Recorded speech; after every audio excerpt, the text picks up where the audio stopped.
The Brandon Peters Show may contain explicit language and detailed plot points. For more information on the show, stay tuned to the end of the episode.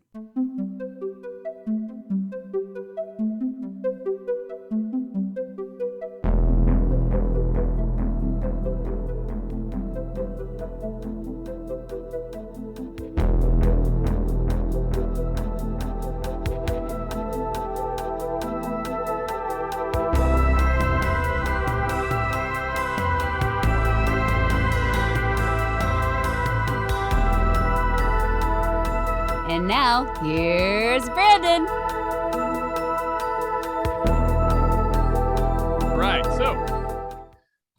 All right, welcome to the Brandon Peters Show as we cap off 1 year of the show. So, of course, for a discussion of the 2006 film 16 Blocks, I bring back the man who helped launch the program from Forbes, Mr. Scott Mendelson.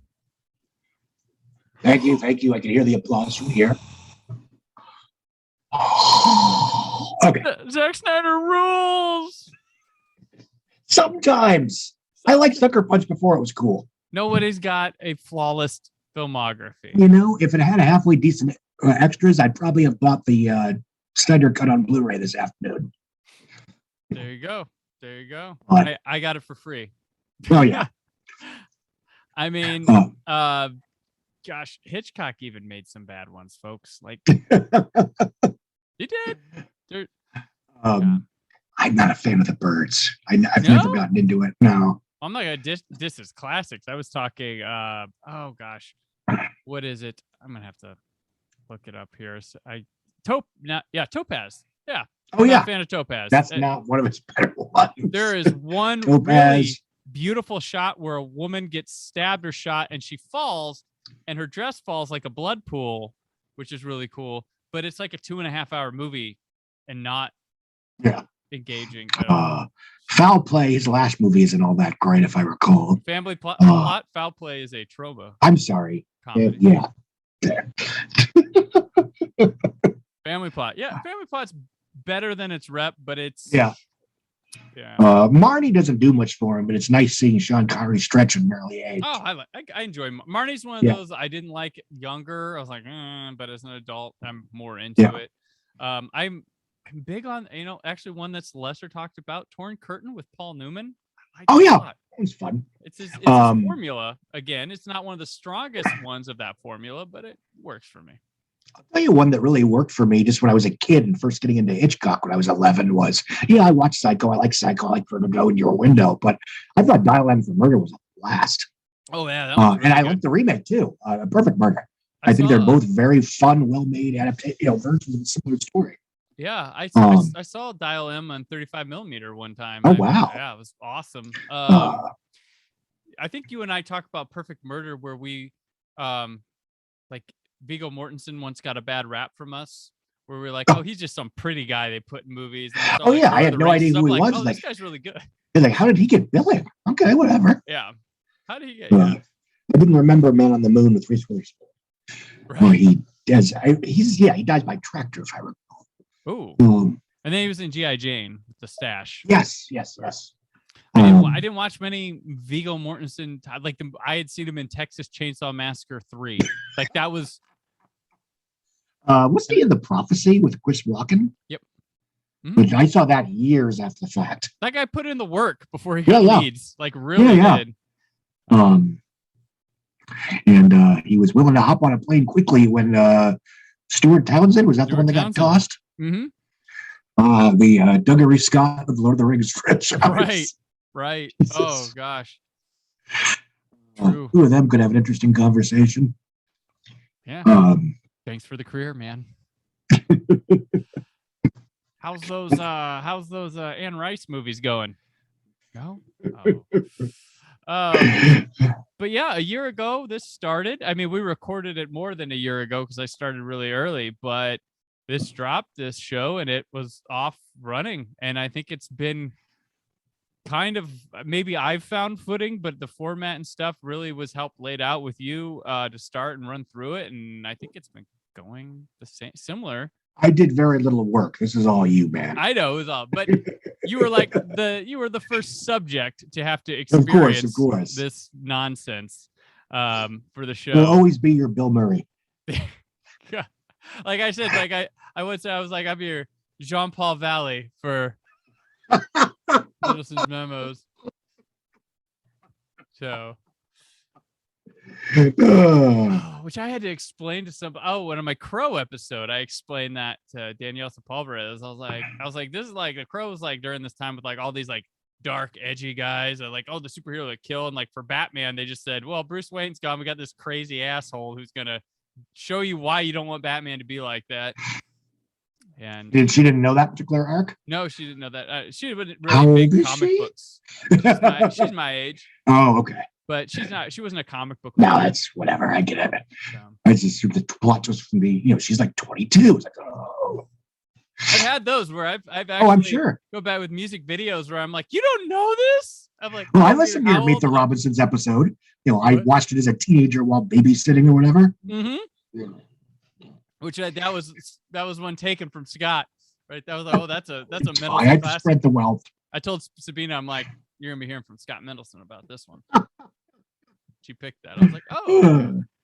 No, I did listen to it. It was perfectly fine. Yeah, and I got to watch that movie again, which is always a win. Oh yeah. Oh, so good. I watched it twice. So good. But a lot of people when they do a year or something, they're like, oh, it flew right by. It felt like a year.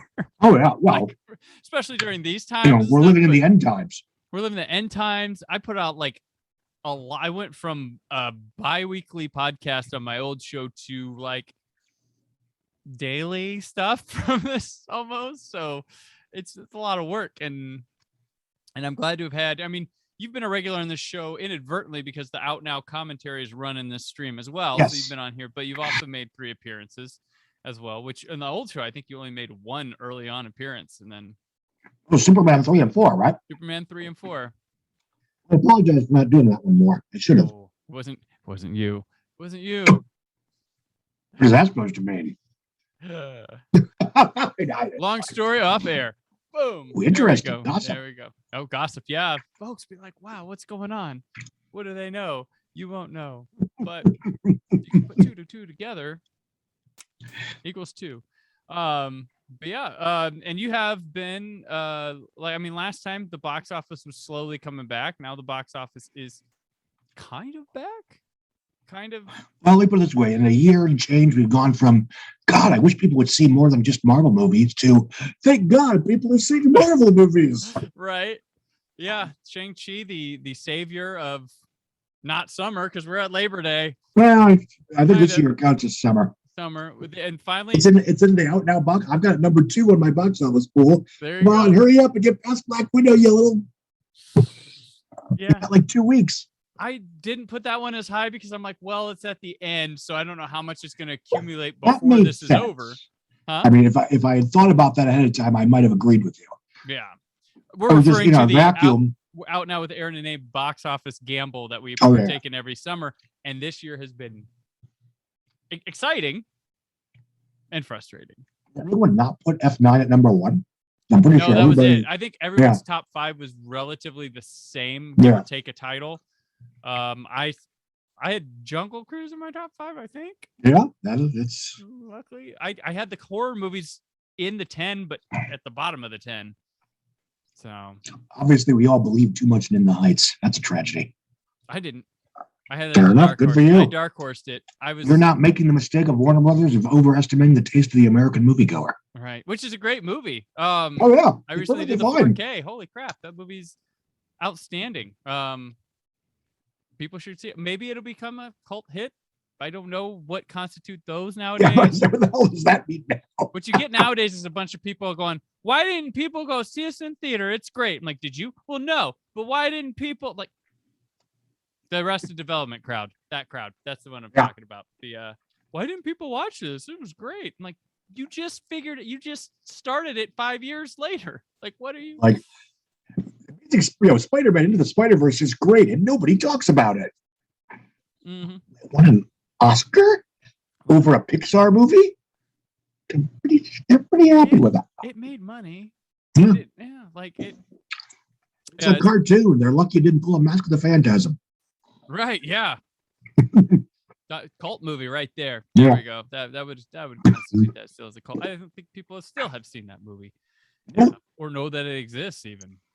It's been some time. But yeah, I've been trying to go, like, even the ones that are free for me at home at HBO Max or Disney Plus. I've been going to the theater to see them when I can, but I do like the option of, like, the recent Conjuring film. I had a lot going on that weekend. I was going out of town to see my mother. I had some other things, and I was like, I'm not gonna be able to get to the theater, but I really want to see it right now. It was there on HBO Max. Yeah. The movie did fine without me, I guess, at the box office, but that was a nice option to have for a weekend I couldn't get out. Regardless of my thoughts on studios doing that or not doing that in terms of day and date and premiere access or whatever, if the option's there, I cannot begrudge consumer for taking it. Especially that's not like Malignant, when they're not showing it till what, day of for critics? Thursday at 7. Thursday at 7, which and is also it's HBO Max. I'm probably going just because it's probably the only screening I'm doing that week, and I kind of want to see it because whatever. Anyway, but I think it's telling that all we're talking about this week from Warner Brothers is the Matrix trailer, and look at all these new photos from Aquaman 2. Right. And that's probably how it would be even if that was a masterpiece. Like Sucker Punch when Amy Adams cast as Lois Lane. Sunday morning of that was a great distraction. Very similar. Yeah, I remember that. Very similar. But yeah, I'll say it's James Wan, so how bad can it be? But that's my thing is my James Wan ranking is really weird. It's like Saw may be my least favorite of his movies just by default. I've always been, with Saw with me, I've been always just impressed with what him and Lee Whannell did with what little they had. Oh, absolutely. Little they had somehow had a pretty solid cast. But I don't know. It's impressive and both bad things in there. Like there's performances that are just like those were the takes and the worst car chase ever put on film. Which is hysterical when you consider that he went on to make the rather excellent Furious 7. Yeah. Which has 2 or 3 fantastic automobile chases. Yeah. Although I would love to see a scene of Vin Diesel and Paul Walker or whatever, doing the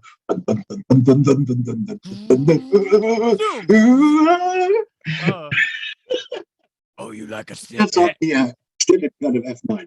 You like a sick asshole. Like what? No. Yeah. We've had our fun conversations to the original Saw, but it's not my favorite Saw. So no.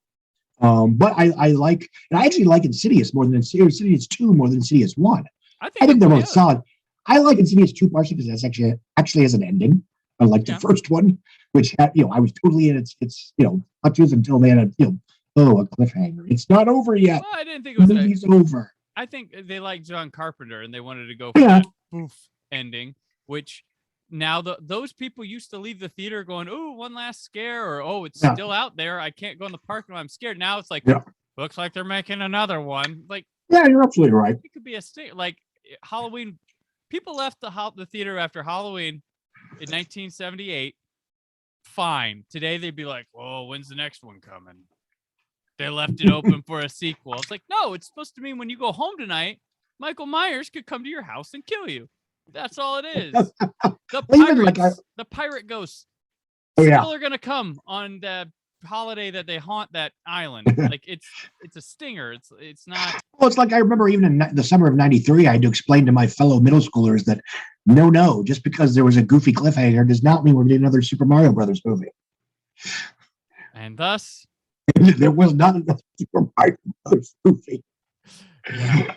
Super Mario. Mortal Kombat got one. Yeah. But did we need that one? I think we need the laughs, but yeah, I didn't actually watch Annihilation until right before the new one came out. I had never seen it before, and it lived up to the hype. Let me tell you.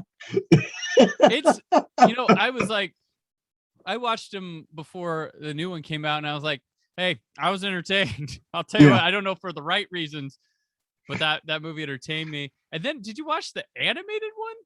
Yeah, I've seen them both. Holy crap, that was violent. Oh yeah, of course, it's cartoons. They do whatever they want. Scorpion's Revenge one, I was like, whoa. Someone needed to recommend this to me sooner. There's a Liu Kang one coming. I'm waiting up. Yeah, the Liu Kang one is, I mean, it's more of the same. It's not as good just because there's not as much of a narrative structure this time around. Yeah. But you get what you pay for in terms of carnage. Right. I got offered that for review, but I was too stacked up at the time. I was like, I just want to watch this. I don't want to write about it. No, they sent it to me just on a whim. I was going to write, and I might still do it. But one Mortal Kombat movie this year got a sequel. Ha ha ha.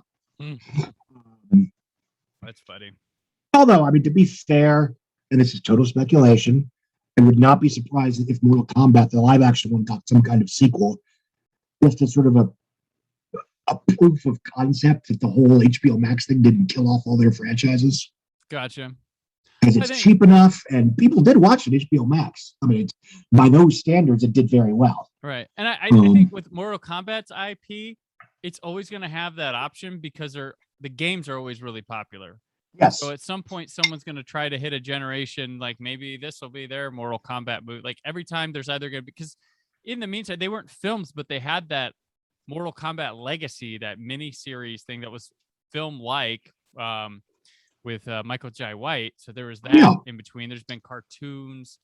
I mean, there was a live action series, a cartoon series, and then now these cartoon movies. So I think, we haven't seen the last of live action Mortal Kombat stuff for sure, just because of its sheer consistency with outputting video games and that people like the video games. Yeah, that would not surprise me. Those are iconic characters. People know them.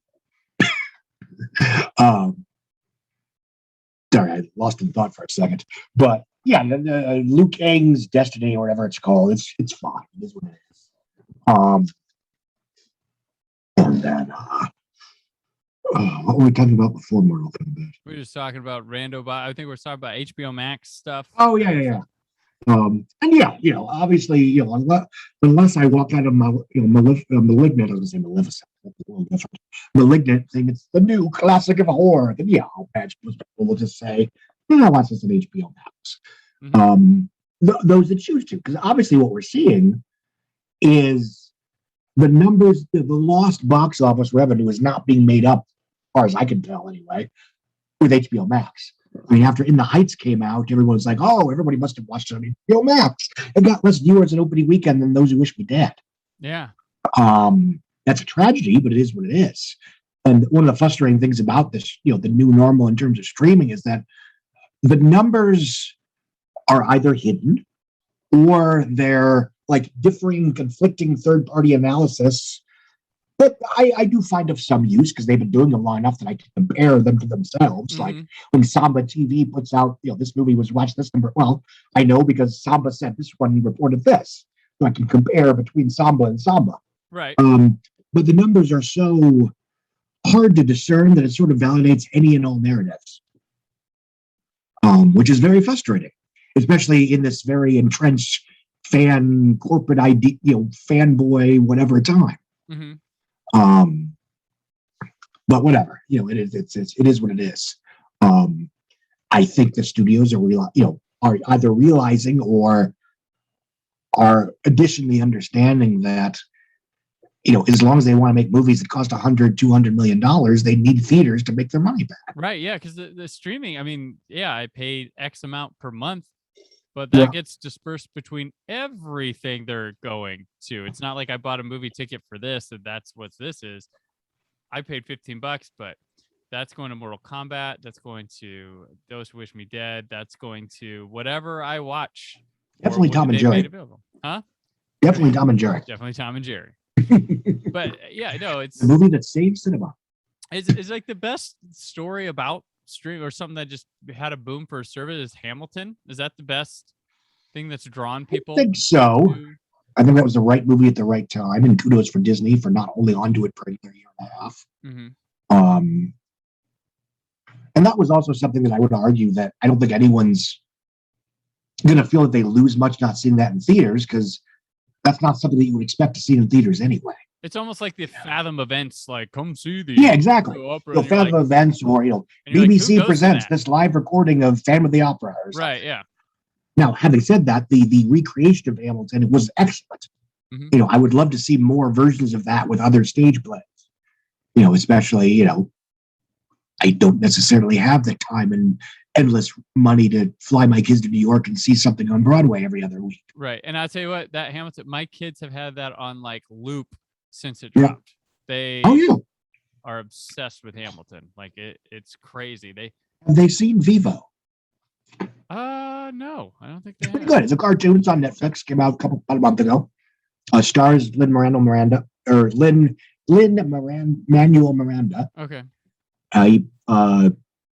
Original musical, co-written by the woman that co-wrote In the Heights with him. Okay. And yeah, it's cute. Maybe it's charming. It's sweet. Familiar. On Netflix.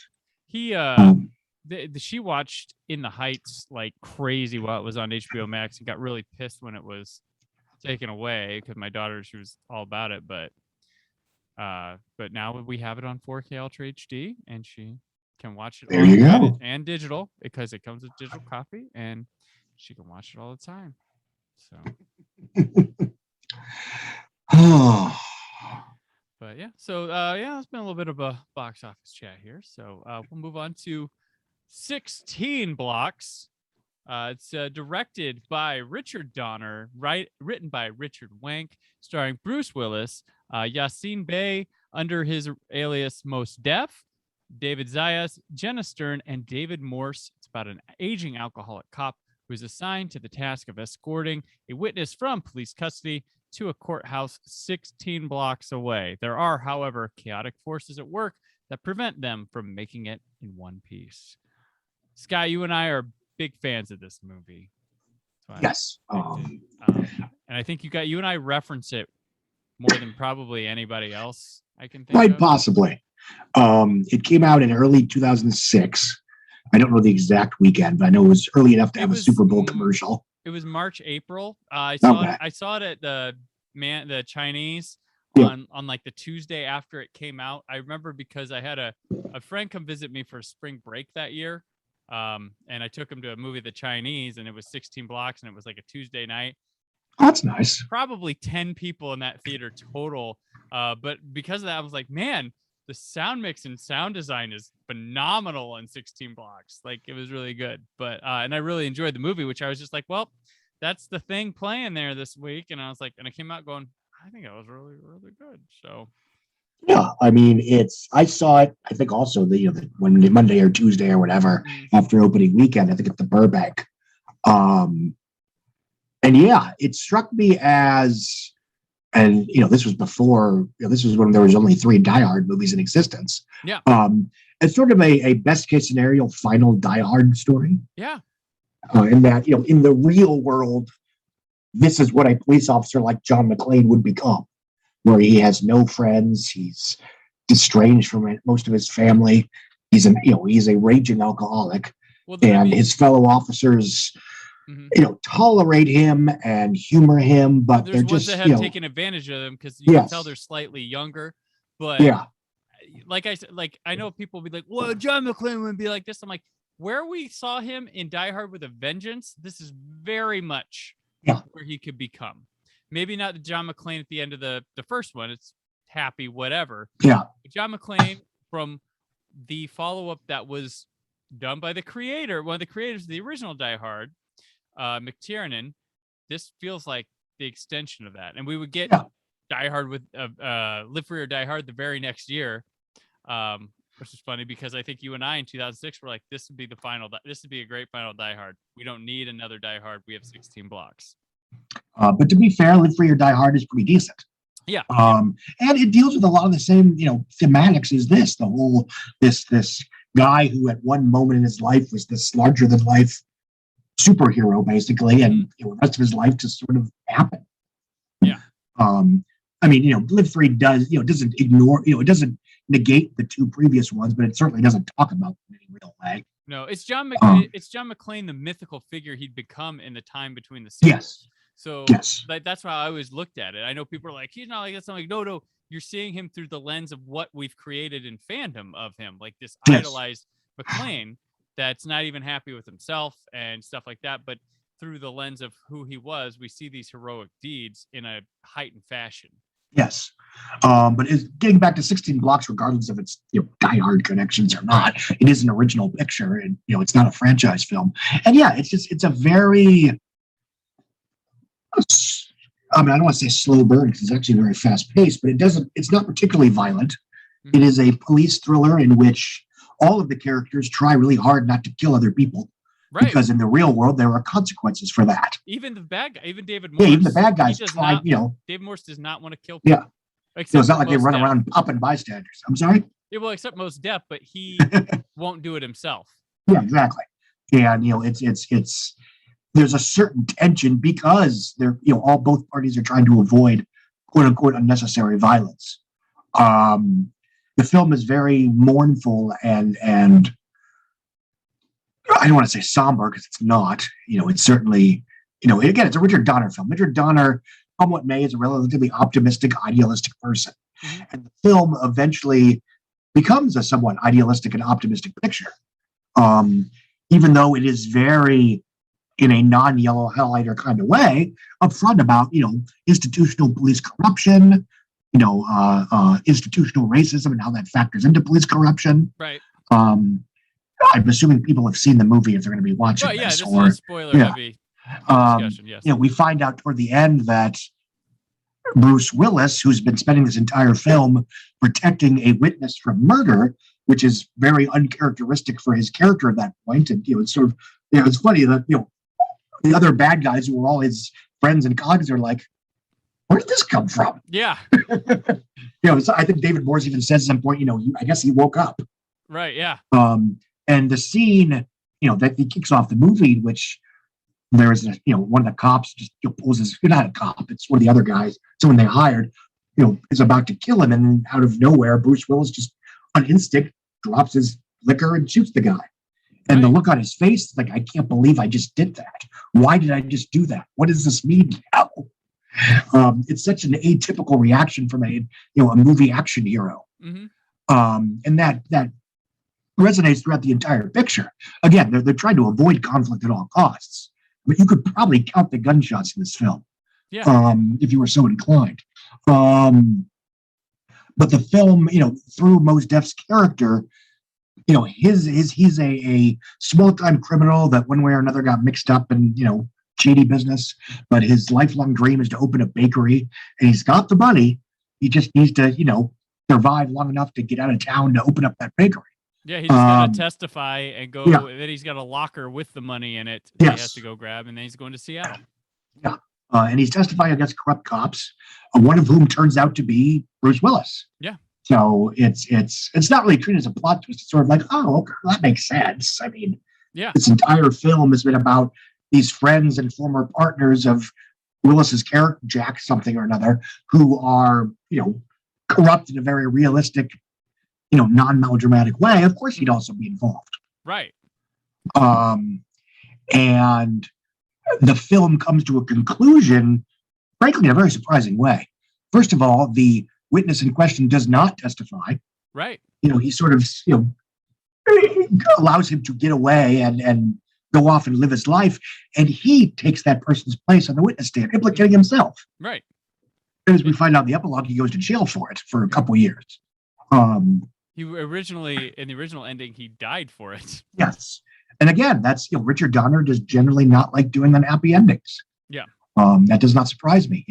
As we all know, the original ending of Lethal Weapon 2 had him being shot, Riggs being shot and killed by the main bad guy. Mm-hmm. That was changed for better or worse. And I think it's fine. Right. I'm not one that thinks that a character has to die in order for the movie to have dramatic weight. Exactly. Yeah. It's old hat. There was a time where that was doing something, but now it's just like, I'm more surprised when they do survive. Yeah. Or even like conspiracy theory, where you set up an ending where, Mel Gibson probably should die. Mm-hmm. And, if I had to, pick one where, they probably should have killed him off the end, that'd probably be the one, but it's not a deal breaker. The movie's over at that point. Right.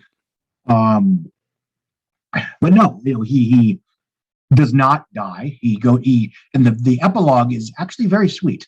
Yeah. He's sitting with his estranged sister, who is no longer estranged. It's clear that he's gotten himself together. He's not drinking.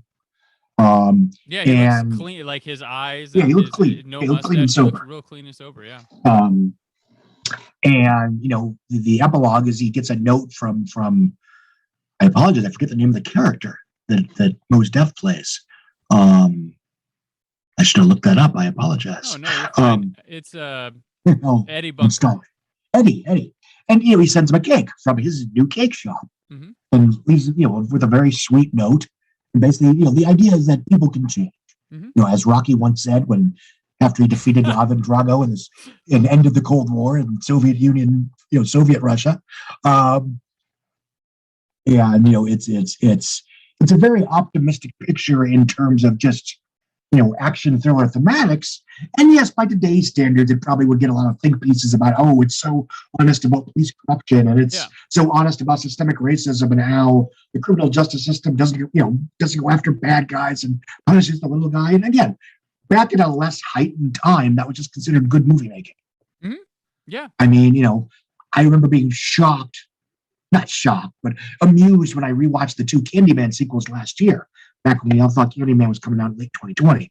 And they're, we can debate whether they're good, but they're both very political and very honest about structural institutional racism. Their mind's in the right spot. Their money just isn't. Yeah, in a way that would be considered politically courageous by today's standards. In a time when something like the Falcon and the Winter Soldier gets held up as incredibly brave because Sam gets denied a bank loan. Again, I'm certainly more fond of films that were more honest back before they had to appeal to every theoretical moviegoer, where they didn't have to shroud their politics in fantasy and metaphor. No, true, very true. But I've been rambling. I'll let you chime in. No, it's interesting, like just how casual it feels about it. Like it's not. It's like it's presenting it as something rather than, hey, let's stop for a moment. And Bruce Willis doesn't even have to sit and preach or say that. Like he does all this thing as himself, as his as his character, not because the script needs to pull around and do it. And it's the right move. Like, granted, he's taking the heroic move from Mos Def. The white guy's going to do it instead, but that's in order for him to have any sort of reconciliation for it. It's got to be him. That's his bravery, no matter what. And Mos Def gets to have his ending and get away from all this problem. Like, even if he testifies, how is he going to testify and then just, you can go to Seattle now? Yeah. Well, to a certain Willis extent, knows he's a cop. He knows it's not going to be Seattle after today. Yes. So, and even Jack says to a certain extent, I have to wait to do this because this isn't your burden. You are a victim of this system. It's not your responsibility to be the martyr, to be the hero. That's got to be on me because I have. Yeah. It makes a difference if I do it. If you do it, there's a chance we lose this. Yeah. And it's a movie where almost arguably every character is smart. They make smart decisions, and sometimes that gets them away from danger, and sometimes the bad guys bring them closer to danger because the bad guys are smart too. Yeah, well, it's perfectly staged by Donner and his editor in the first scene where David Morse is introduced. When he comes in, you have Mos Def looking at each person as they walk in, and then the wrong one walks in, and Bruce Willis notices Mos Def, notices something up, but also David Morse notices that he notices that, and hit it right there. And just, there's a lot of that in this movie. But that's probably the best example, and it sets the stage for how the movie's going to play. Like, someone's 2 steps ahead of somebody who's actually a step ahead of that. And it's clever. It feels it's not like, haha, look how smart we are. It's just, we don't have to sit through a lot of bullshit movie things. And I like that Willis's character calls for help at every opportunity. Yeah. Which is a nice touch. It's not like, I can't call for back. Yeah, of course you can. And you do. And to a certain extent, eventually that's what saves the day is, the ADA that, isn't an idiot, and she believes you and believes him and believes what he's trying to say, and basically says, okay, come on in and I'll help you. And he does. His sister is a bit of a Deus Ex Machina for it. Yeah. But they set up the sister early on. She, ambulance driver, okay. But, sometimes movies got to get from point A to point B. It also makes sense that people, that the two members of that family would be in somewhat the same general occupation. And I like the payoff where Mos Def thinks or Eddie thinks that he's an ex-wife. And they make the movie, we're through Mos Def's eyes through that, and we think the same thing too. And it's quite hilarious. And, it's just he's a very nice, sympathetic character, and you want him to survive. You want him to win. Mm-hmm. And because of that, obviously you don't want Bruce Willis's character to die either. But the movie presents the point where it's okay if he goes out, if Eddie gets away. Mm-hmm. And that's, the film more, not quite climaxes, but the big action climax, if you want to call it that, is, a bus standoff in which he is reluctantly and sort of inadvertently forced to hijack a bus. Right. And honestly, that's probably the one place for me where the movie kind of slows down a little bit. Just because it seems like spectacle for the sake of spectacle in a film that otherwise has avoided it. Not a deal breaker. There's still good character beats there. And there's a nice bit where Eddie shows a young girl who's one of the hostages, how to make a cake. And he shows her his cake recipe book, and it's a character moment. And he tells her it's his birthday and it's not. And yes. He tells Bruce Willis that, I needed to make her feel comfortable. Yeah, exactly. Because I think the bus thing is mainly there for us to have a moment of like, how the hell does he get out of this? Like, what happens here? Like, and it's really tough to figure out. And then he's smart. He has Mos Def switch clothes with the guy and starts letting people out unexpectedly to throw off the cops because he knows they're gonna come through. And as a payoff, that scene has to, there has to be a moment where Eddie steps in front of the, metaphorically steps in front of the rifle for Jack. Right. And that's how that scene climaxes. And one thing I love is after that, the film's actual climax is a conversation between two old cops in a garage. Mm-hmm. Or wherever they happen, like in the basement or whatever. Yeah, the parking garage below. And it's emotionally charged conversation. It has years of friendship and bitterness and guilt. Again, it doesn't end in a shootout, it doesn't end in an explosion. There's one gunshot at the very end of the movie. Right. And it's you have Bruce Willis, and this, all due respect, back when he was fully engaged in the material. Yeah, it's when he was, when he was at his best, I always felt he was the modern day Bogart. Yeah, he was. I mean, I think Harrison Ford has a lot of Bogart in him as a talent, but yeah, Willis too. And when he was on, still, but like one of the biggest and best movie stars on the planet you could have, you get great performances, you get people in seats, you get big movies happening when he cared. And now he don't care that he is a red box staple or but he's done his time. I mean, well, and also, I without giving him too much credit, I don't know what kind of movies he would make for quote unquote A-level Hollywood these days anyway. Right. I mean, even G.I. Joe was sort of like, yes, he's there as an added value element, but he's sort of just there along for the ride. Mm-hmm. If that makes sense. Well, it's kind of funny that like during the time when Stallone and Schwarzenegger were straight to video guys, or just not, Schwarzenegger was more being a governor, that they've kind of flip-flopped where Stallone can get in a theater probably before Willis now. Yeah, but right project comes along. Mostly for a Rocky Rambo movie, and that's that's always been Stallone's thing. And I love Nighthawks. I like Oscar. There's plenty of movies I'm quite fond of, but commercially, with the exception of that like 93 to 97 space, all of Stallone's hits are Rocky movies, Rambo movies, and Expendables movies. Right. Well, I mean, almost everything. James Gunn has used him a couple times. Like he's got people that'll put him places. But yeah. Oh yeah, it's an sort of an added value element, something like Spy Kids 3D. Mm-hmm. But in terms of a starring vehicle, he's always been dependent on Rocky and Rambo. for better or worse. Cobra was probably Tango and Cash. Maybe that one's expensive though. I don't know how they spent $55 million in that movie, but whatever. Worth it. But yeah, what struck me then and now is how small scale and scaled to life and plausible and intellectually and emotionally honest 16 Blocks is. Right. And it feels like a Richard Donner movie. It is. And it's his final one, which is. Yeah, it was his last one he directed. He went on a big high in my book, but it's crazy that this was like 15 years ago. Much like, I mean, John Carpenter, he hasn't done anything since The Ward, which was that 2011? Yeah. Yeah. Ish. Yeah. But here's the thing. Carpenter said, I don't have anything to say. I'm not going to just do a movie to do a movie. I got to have something to say. And if you don't, yeah. And then, it's not like he's been away from movies. He's been producing and helping his wife's company and stuff. So yeah. I mean, and even Donner, he didn't direct between 2006 and when he died just a couple months ago.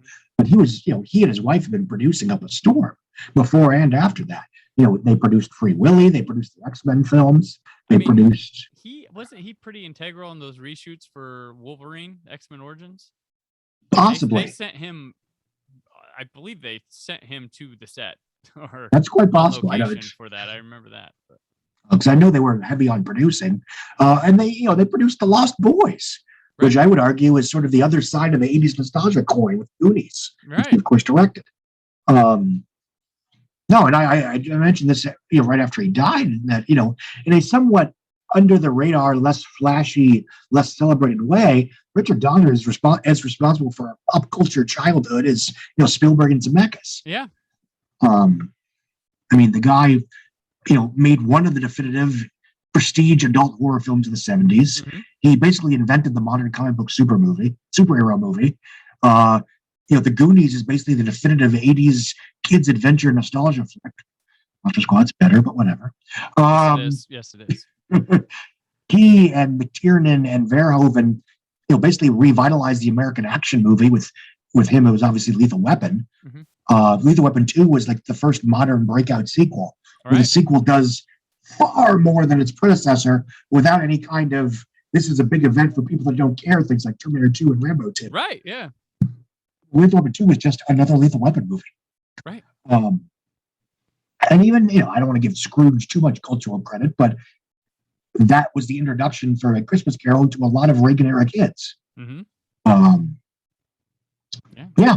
And then, between 1976 and I guess 1989 with Lethal Weapon 2, he was just kicking ass and taking names. I mean, he was a household name director at the time.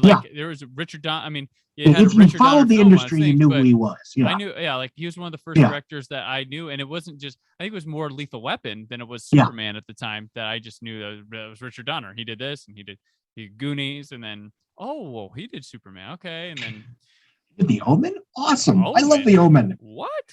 But yeah, no, he's great. And then, I mean, he was starting to get spaced out with, this was 3 years after Timeline.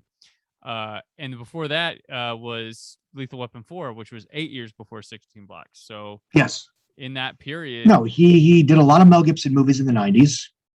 Maverick, Lethal Weapon 3, Lethal Weapon 4, Conspiracy Theory. I love Maverick. I think it's terrific. Mm-hmm. It's probably the hardest one to watch if you still, for better or worse, have issues with Mel Gibson, because that movie is entirely about his movie star charisma. Right. But it's still, if you can hold your nose, it's a lot of fun. Well, I mean, like Bruce, Mel you can see why he was a humongous star back then. It sucks that he turned to a shit person, but but even in his, most of his post-scandal movies, Mel Gibson is an interesting and engrossing and thoughtful screen presence. And nobody will admit it now, but y'all thought the same about Kevin Spacey at once too. Well, he has yet to make any movies since then, so that's Well, Franco Nero put him in something. So who? Oh yeah, the Italian thing. Yeah. But you know what? Mel Gibson was actually very good in Daddy's Home too. It was a very creepy, low-key, borderline European bad guy performance that was basically a spoof on his image. Gotcha. I don't want to oversell the movie too much. It is what it is, but it's he is the source of tension and suspense, not comedy. It's an interesting piece of work. He's not phoning it in. Right. And directorially, Apocalypto's a thing. Yeah.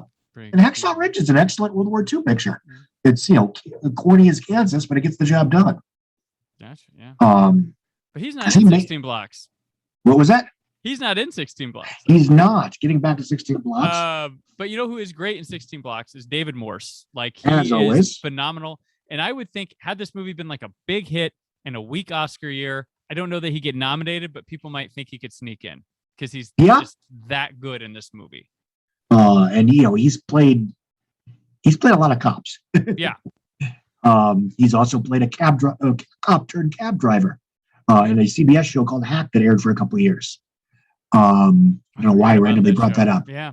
But I think this is the first movie I ever saw where he was billed in the trailer and he was billed on the poster. Yeah. And I was like, David, whoa, they're giving David Morse some billing here. And I know by the time Disturbia came around, it was sort of like, look who we got for this movie. We're a big deal movie. And, I like Disturbia quite a bit. And, he's one reason why. That's a classic example of rip-off, don't remake. You know what they should make? They should make a movie just called Code and starring him and put just his last name above it. So it's like Morse Code. That's my dad joke of the episode. Oh, boy. I have to go now. No. Canceled. This show is over. It's been a good year. If a listener wants to make a fake poster of Morse Code, whatever genre you want to do, please tweet me, send it my way. I would love to see Morse. I'm sure Brandon will pay you a lot of money for your work. The title's not Morse Code. It's David Morse in Code. Just the movie Code. Make it happen. He has gold bullion under his bed. There you go. No, this movie, this time around when I watched it, I was really taken with the editing. There's a lot of smart reversals and things. Like, I like when Mos Def is in the back of the car at the beginning when he's going to the liquor store, and a hitman that the cops have set up comes to shoot him at the door, and then there's the window kind of just chatter and is red, and Bruce Willis has shot him in the back of the head. It's really cool. There's some interesting plays with cuts around corners, things like that. There's the one with the sheets down in the boiler room of some apartment building and people waiting on the other side of the door that we're going to see. Just the cuts, just really smooth, kinetic, a lot of playfulness, and just really gives you a feel for this. Like you feel the danger, you feel just the sense of the area they're in and the tasks they have at hand really well. They just stood out this time. And it, without calling attention to itself, it uses a lot of misdirection in terms of who is where in relation to their relative antagonists and who isn't there. It's a very cleanly edited movie. You can always tell what's going on and where it's going on. And to be fair, its action is entirely plausible, so you're not choreographing super duper kung fu fights or anything like that. No. But like the craziest thing he does is he drives a bus that's has its tires flattened and parks it in an alley. It gets stuck in an alley, and he's right by a doorway when he opens the store. But that's and again, keeping with the film's realistic tone and realistic template, the amount of times in which characters get shot in non-lethal ways. Yeah. And they are in pain for the remainder of their performance. Right. Willis gets shot in the hand. One of the cops gets shot in the leg. Def gets shot in the side or something too. But he doesn't get, it's not the Jesus shot. He doesn't have a big death speech. No. He does survive. He does. But yeah, I mean, even then, in a time where you did get, cop thrillers and street level action movies and star-driven vehicles, this stood out as a very thoughtful, nuanced, emotionally compelling, character-driven, example of just a really good studio release. So, of course, nobody saw it, even then. Right. I don't know. It was not a hit. If people saw it today, like the people seeing it today, would they be mad that, of course, a cop ends up being the hero in the end? Would they be mad about that? that it glorifies a cop, but this is maybe something they should see, to be like, hey, be the hero, no matter how down and out you are. Maybe this is a cop movie cops should see. I suppose. And again, it's in a way that films were once allowed to be. Mm-hmm. It takes it's hot button issues, police corruption, systemic racism, et cetera, and just they're accepted fact. The movie doesn't have to talk about them because it understands the viewers are entirely aware that this is how the world works. Right. Yeah. There's no talk of how could our precinct have let this happen under our. They're all bad. Yeah. It goes. Yeah. It builds because you first get David Morse. It starts as some hitmen, then it's David Morse and his people, and then the police chief comes up to the side, and then like the captain or the mayor or somebody even bigger is involved. Like it is a whole lot of stuff. It's not even some diabolical conspiracy to take over the world. It's just it's just shitty cop work that's been covered up. It's, overextending. It's excessive policing, mm-hmm. and even the big crime in which they end up going down for it was an accidental death of a civilian. Yeah. Through harsh, basically harsh interrogation. Yeah, harsh interrogation. Yeah. And even that, that it's not some ramparts type, kill squad type conspiracy. It's also very realistic. Mm-hmm. And I keep talking about realism and plausibility, that also makes it a far more engrossing and suspenseful picture because the stakes are low enough that relatively speaking, anything can happen.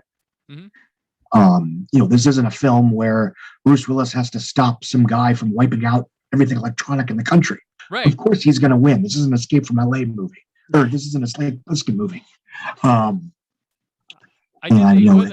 There's a funny part where I did find kind of hokey-ish, maybe, I don't know, where when the people are getting let off the bus, David Morse totally racially profiles the guy, like thinking it's most deaf. It's not. It's a guy holding a kid, and the guy totally knows you're like, oh, you're doing this, and then he gives up most deaf. He's like, oh yeah, I put a suit on him, and he went that way. I was like, man. Well, people aren't always good. But he didn't realize it was police corruption was the issue on the bus. But I thought it was kind of funny. I'm like, oh man, that guy got totally racially profiled and then gives up. Like he didn't get pissed about the cop. Well, to be fair, they took them hostage like 20 minutes ago. True. Fair enough. It's an interesting thing. I did think that there's a line in the movie that perfectly tells the story right at the beginning. It's like, this is what we're gonna do, and it should have been on the poster. Guy goes 118 minutes to get a little hemorrhoid 16 blocks. I was like, and I look at the time, that's the length of the movie. Wow, okay. It really does that. And it never, like, a lot happens, but I never feel like I'm questioning the amount of time the movie takes. It's not in real time, but it almost feels like it. It's a race against the clock movie, but I never feel the clock. I feel more for the safety of our two leads than I do the clock. Because the distance is short enough that if they can not get killed, theoretically, they should be able to get there pretty quickly. Right.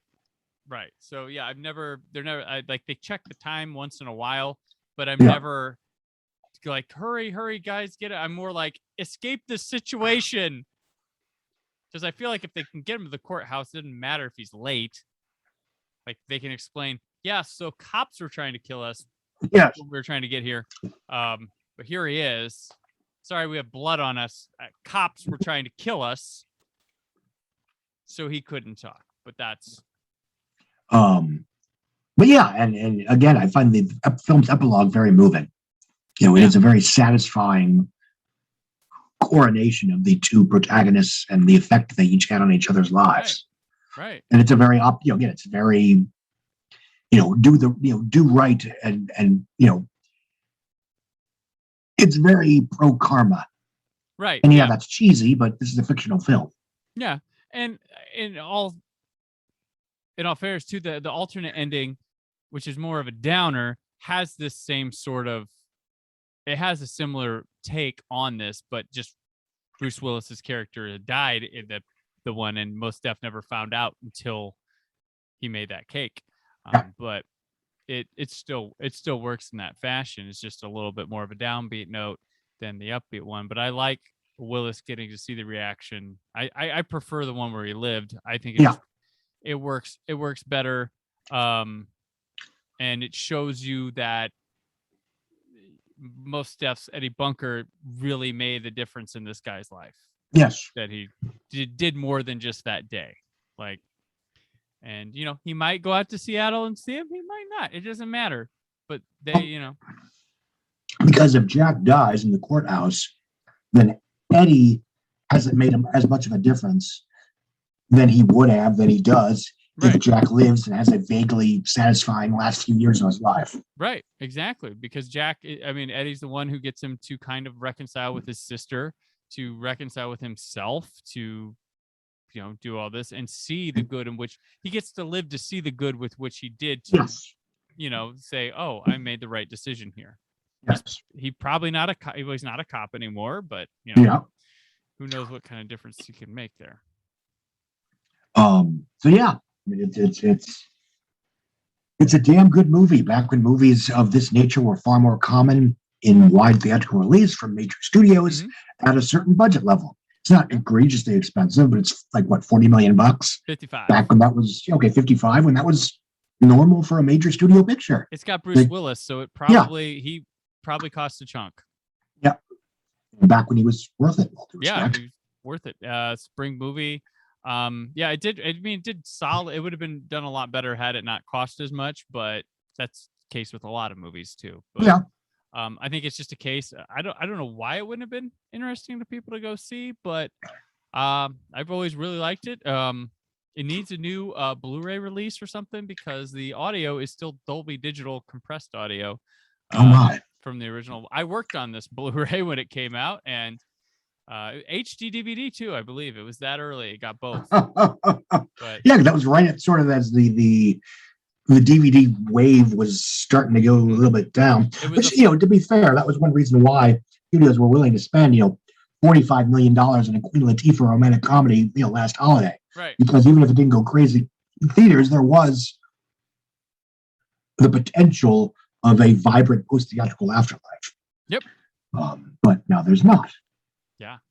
Now there's a subscription. For now everything's content. I'm content with content. But yeah, so 60 Blocks, really seek it out. It's a high recommend. It's a solid, easy movie to get through. Definitely, and you'll remember why Bruce Willis was a thing and considered so good. So yeah, we will move on to what else. This is where we just talk about something that we may have taken in recently, seen, watched, read, done. Maybe you had a great meal at Burger King recently. I don't know, but this is where we share that. So Scott, what else? Pepperonis? Is that what? I think it's salami. I'm not sure. It's from a meat tray from yesterday. Loose meat. What have I watched recently? I did watch this movie 16 Blocks today. Oh, okay. Have you heard of it? I have an hour. Yeah. Let's do it. I'm back. Wendy and I have been watching Dr. Death, an 8-part miniseries on Peacock. Oh, okay. Based on a true story about just a stunningly incompetent and or malicious doctor who just left a trail of botched surgeries and periodic corpses on his table. Oh. Joshua Jackson stars. Oh, that one. Okay.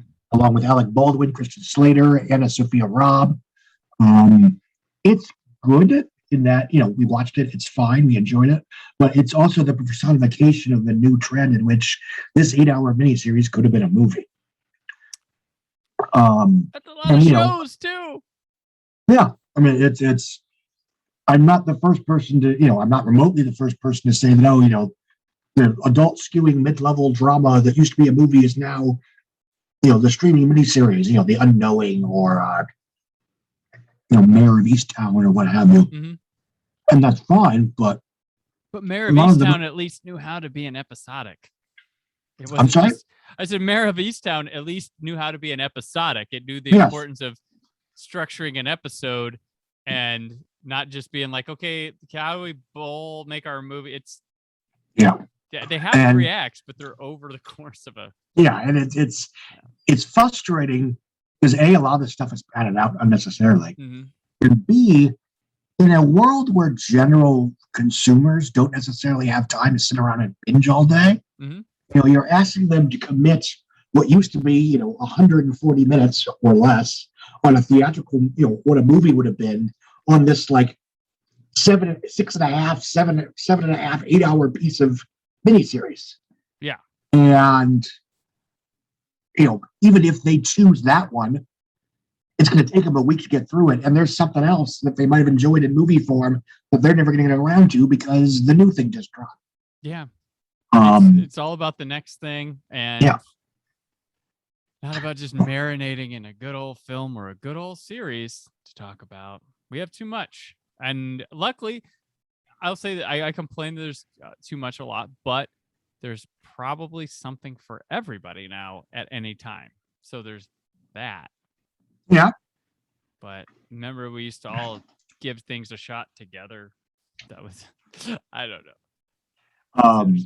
I am enjoying Only Murders in the Building. I haven't started that yet. I want to. It's cute. Everyone's in good form. Martin Short's terrific. The first 3 episodes are available. On Hulu. I think newbies drop on Tuesdays. There might be a 4th episode. Okay. We're watching the 2nd season of Evil on Paramount Plus. Okay. Which was a show that was terrific on CBS. It was so successful on CBS that they said, we want this to be an A+ on a streaming service that nobody watches. But it's fun. It's. Have you seen Evil? I have not seen Evil. Fair enough. Live it. I am evil. Fair enough. No, basically it's sort of a modern day kind of sort of X-Files type show about a priest and a civilian debunker and a tech guy that investigate allegations of spiritual miracles, bad miracles through the church, and shenanigans occur. And again, it's a not what it's about, but how it's about it type show. Okay. What's his name? Crap. He played Ben on Lost. Yeah. Ben Linus played Michael Emerson. And when I say he spoiled Saw, I mean the first time I saw Saw, it's like, I know that guy from The Practice. He's a serial killer in The Practice. He's the killer. And I was right, sort of. He's the guy who acted all weird, yet was not wanting to do what he did. Yeah, it's like he's an unwilling participant, but he really gets off on torturing the wife and kid. Oh. I'll go my what else. As always, my listeners, I'm not sponsored by HBO Max. I just happen to enjoy their content. But White Lotus recently wrapped that one up. I've heard good things. It's a little quirky mini series, but things like work as their own each episode. Its opening leads you to believe there's going to be a lot like more sinister stuff going on, but it's just like darkly comedic, kind of brutal drama stuff at times, with some good A+ players. I'll usually watch what Alexandra Daddario does, but it's also got Connie Britton, Steve Zahn. I haven't seen him in a lot of stuff many years. Is it there? John Grease shows up midway through. Molly Shannon, some nice people in there. But it was a fun little quirky show. I don't know if I'd highly recommend it, but it was a solid watch. But yeah, that was what I most recently have taken in when I've had some time, and I'm working on a review of the Star Trek, the original 4 movie collection 4K Ultra HD set, which is my code for y'all didn't finish the restorations in time for the 55th anniversary, did you? Did you? Give me Final Frontier, give me Death. They doubled down and were like, well, no, we're doing some more sets. We're going to do a Final Frontier, Undiscovered Country, and Generations. That's going to be the next set. And then the other one after that's going to be First Contact, Insurrection, and Nemesis, the one everybody wants. And I'm like, you guys are doubling down. There's no way you were like, yeah, the first 4 movies. Like, I get it when you did 2, 3, and 4. That's its own little okay. But you threw motion picture in there, which tells me you started on something. And we're like, oh crap, we don't have the time. Just saying. Just be upfront about it. Just be like, look, we wanted to give you something. That's fair. But they look good. I've been through Motion Picture and Wrath of Khan, and they both look splendid. They also promise with this, they go, oh, that the Star Trek Motion Picture Director's Cut you guys all want? Yeah, we're doing it. Ooh, next year. That was my next question, actually. On Paramount Plus for a limited window, and then we're going to put out the 4K. I'm like, so you guys didn't finish that either? Like, what were you doing during the pandemic? You weren't making new not Star making Trek. Star Trek 4. God. I was like, what? What are you? What was like? Oh my gosh. Yeah, like, oh. So I mean, they look good so far. There's like the new bonus features there's like a isolated score track on a couple of them. There's not really a whole lot new, but right now after the DVD and Blu-ray era, especially of popular things, everybody said what they have to say. Do we need new bonus features? Like, Shatner said it, whatever he needs to say. But Nicholas Myers said it. Like, I know these people are like, oh, no new bonus features. I'm like, didn't the last ones cover it? Like, how many times can you do the same thing in the Nightmare Encyclopedia? Right. My thing is like, so Back to the Future, all they owe me bonus feature wise is just give me the Eric Stoltz footage. Just cut it together. Show me it. I want it. Like, they showed a clip of it in a documentary with no sound. I'm like, that's what I want to see. That was a Netflix thing, right? Huh? That was the Netflix thing? That was on one of the box sets. Oh. Did a new documentary, and they had like, well, we tried Eric out, and they showed like real quick. This last time they gave us audition footage of like John Cryer, Ben Stiller, Keira Sedgwick, Billy Zane auditioning for roles. So that was cool. But I still want the Stoltz footage. And like the Alien box sets, they've done everything. All I want is James Remar as Hicks footage, not just a picture. I want the footage. That's all you owe me. You don't have to get people for interviews. I've heard it. Everybody's afraid of James Cameron. I know. So I still remember, and thank God, it's like 20 years ago when the first big Alien DVD box set came out. And like, if you watch all the behind the scenes stuff, like this weird pattern that everybody involved hates aliens because they said it like sort of the bastard stepchild, and they talk about it as if it's not everybody's favorite. It's very odd. I'm guessing just because it was more of the James Cameron show and everyone else felt left out. Oh yeah. Well, he was working with like British crew people. They have a lot of different rules out there. Yeah. You don't mess with tea time. You don't mess with like in those studios out there. Cutoff time's cutoff time. They shut the power off. Good for them. Like, yeah, there's tons of stories of Doctor Who episodes ending perfectly, like, and then the lights shut off, and they're like, we got it.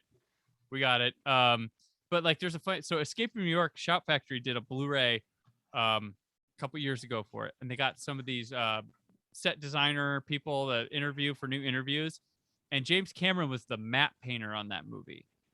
And they were like, you could tell even then that he had the fear of God. They're like, he was knew what he wanted, and he was really particular. His brush strokes were like, they were like scared that he was going to come after them if they said something. Like, you could tell they didn't have a good experience with him, but were afraid to say he was hard to work with or something as a matte painter on Escape from New York. So, but yeah, that's some stuff. But that'll wrap us up for this week, Scott. Always glad to have you back here. Always glad to be here. Awesome. It worked out that you could bookend it for year one. Will there be a year two? Yeah, there will. So, but as the curtain closes here, let people know where they can keep up with you. Forbes.com. Please Google some form of the ticket booth, Forbes, Scott Mendelson. And if you feel like subscribing for more than $4 a month, that'd be awesome. But I understand if you don't want to. My Twitter feed is @Scott Mendelson. That's where you can see all my unfiltered schmucky takes, as well as humor, speculation, charming bits of wisdom. Facebook is where all my family photos go. Don't go there unless you actually want to see the family photos. And that's pretty much where I am. All right. Now I'm on Twitter and Instagram at Brandon4KUHD, written work, or whysoblue.com. There's more from the Brandon Peters Show this week. But until then, thank you so much for tuning in this past year, subscribing, do whatever you do, sharing, commenting, arguing, telling me people suck. I don't care. It's been an honor to entertain and to frustrate you. Good night.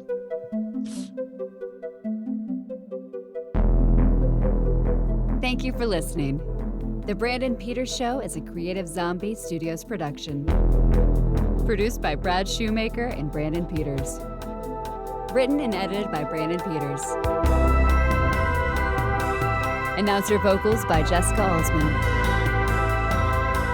Theme song by Metavari. Web design and show art by Brad Shoemaker with Brandon Peters. All music and clips featured in the episode are property of their respective studios, and no infringement is intended.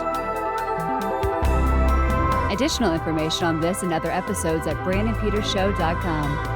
For any inquiries, press opportunities, or sponsorship, contact mail at BrandonPetersShow.com. The show is available on Apple Music, Spotify, or anywhere podcasts are found.